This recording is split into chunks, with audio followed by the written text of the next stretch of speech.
Good afternoon, everyone. Attorney Black here, and today I am going to talk about business law instead of estate planning or probate.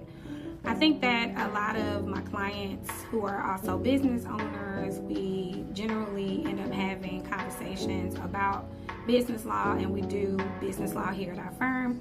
So today I thought it would be great to bring you some information about business law and one aspect of business law that I see a lot of business owners not having, and that is the operating agreement.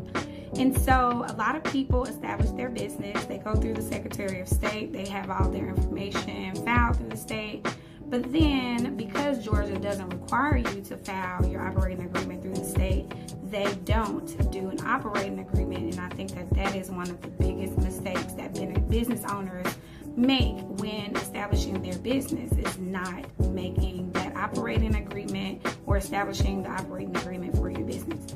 So the operating agreement is very important because it does a few different things. So it's going to talk about your ownership structure. So who owns the business? How is that structured?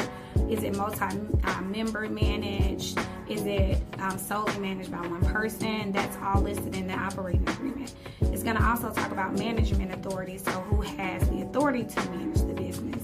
So you may be an owner, but there might be a manager that's involved, and you want to make sure that that is established in the operating agreement. It's going to talk about voting rights and decision making. So if there are multi-members, how is the voting handled within the business? Who's able to make day-to-day business decisions?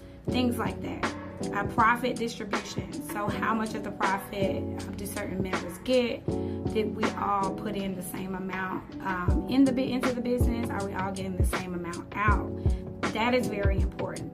And then it also talks about adding and removing members. So if there are multiple members in your business, your operating agreement establishes how to remove members, how to add members.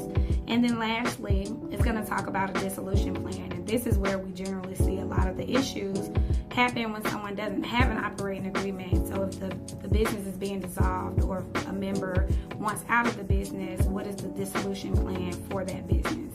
And the operating agreement also establishes what happens to the business if anything happens to you, like in death. So it can work or coincide with your estate plan.